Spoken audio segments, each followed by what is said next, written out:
Floods are continuing to create havoc in New South Wales and especially in Victoria too. And I'll be crossing to the flood-stricken areas during this hour to bring you the latest. There are plenty of angles to this story, from reports of looting, would you believe, in flood-damaged parts of Melbourne, to the focus on Flemington Racecourse and whether the wall constructed to protect it from flooding could have forced more water into residential areas. This wall was built 2006, 2007 to my memory. I know at the time I was a resident, I actually questioned whether or not the wall was going to, it might protect the racecourse, but I was one of the people who said, hey, hang on, maybe this wall will cause problems. Some residents are concerned that, you know, is the racetrack more important than people's houses? Now, while the damage is simply not comparable, 800 kilometres north of Melbourne, many parts of Sydney had close to 2 inches of rain this morning.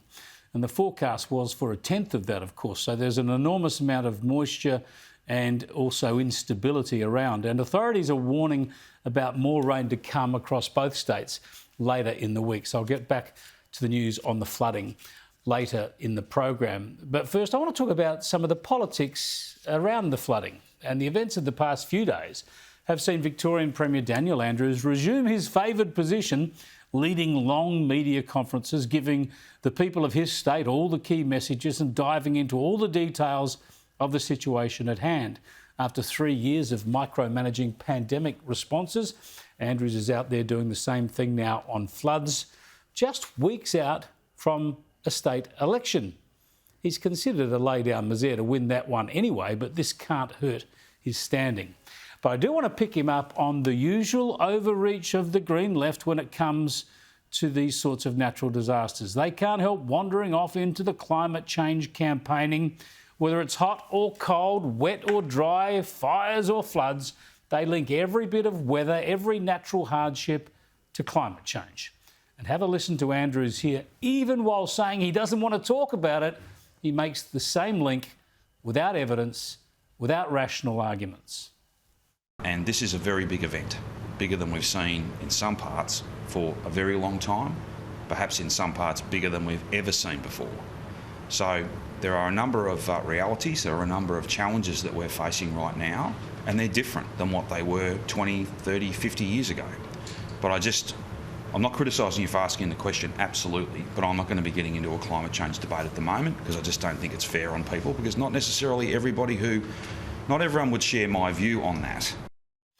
Well, of course they wouldn't. Many people would prefer a factual view, an evidence-based view, some facts, you know, over some pretense that all of this is new, all of this is different, all of this is somehow worse. Everyone who lives on these rivers knows that they flood. Every town has seen this before. Don't pretend this is unprecedented just to suit your political arguments. We are the land of droughts and flooding rains, and it is tough. These are really tough events. I do not downplay the hardship one bit. It's just that they are natural disasters of the kind we have always had and always will face. I mean, Andrews himself has rejected the building of dams because he reckoned they might never fill, and partly because he listened to climate alarmists like this bloke.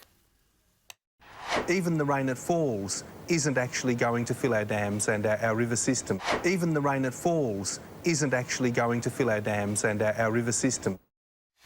Honestly, these people must just unremember this stuff. And politicians should not talk up their renewable energy plans, by the way, as Andrews did in that same press conference today, as if any of that in Australia can change the climate globally. Australian politicians sure can stuff up our electricity supplies and crank up our energy costs. We've seen plenty of that, but they can't change the climate. That's just the scientific fact, and the politicians must know it. Anyway, speaking of costs, the Federal Treasurer says the floods are hitting some of our food bowl regions, of course, and that will be another cost of living blow. I think Australians do need to brace for a cost of living impact from these floods. These are likely to push up the cost of living when Australians are already under the pump. It will also have obvious consequences for the budget. We will be there for Australians in the usual way. And yes, those comments on costs are true, but they were also true earlier this year before the election. And I don't remember Labor accepting that reality then. They seem to blame every price rise on every product on the government. So it's nice to see that Labor have learned a bit about the rules of demand and supply. I wonder what prompted them to learn that. Could it have been anything to do with them being in government now? But let's get back to Daniel Andrews. He deserves support while he's front and centre during a natural disaster, of course, and that's where he should be. And while, as I noted, this doesn't hurt him politically, that's just how it goes. He's elected to lead, he's paid to lead, and that's what he's doing. Andrews is still, though, open to criticism. Of course, I've just bagged him over his cynical climate change evangelism and his renewable energy policies. And he certainly deserves to be held to account for his shockingly heavy-handed mismanagement of the COVID-19 pandemic. But have a listen to the bloke who was running against him for the Liberal Party in Andrews' own seat of Mulgrave. We will be getting rid of all the dodgy policies Daniel Andrews has put through, and he will be brought to justice for the murder of 800 people, for not allowing loved ones to kiss their loved ones goodbye who were dying in intensive care. Murder?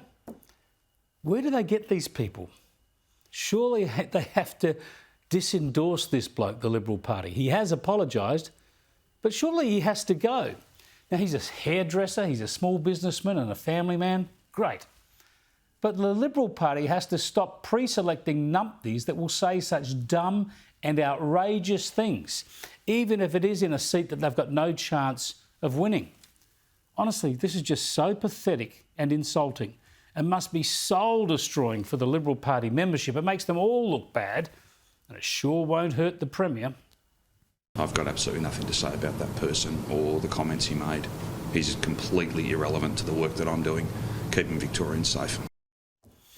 Yep, it is beneath contempt to say such things. It's excruciatingly lowbrow too. So Daniel Andrews is right. Leave it for other people to talk about that. The Premier gets to demonstrate a bit of common sense and rise above that trash talk himself. Daniel Andrews probably can't believe his luck.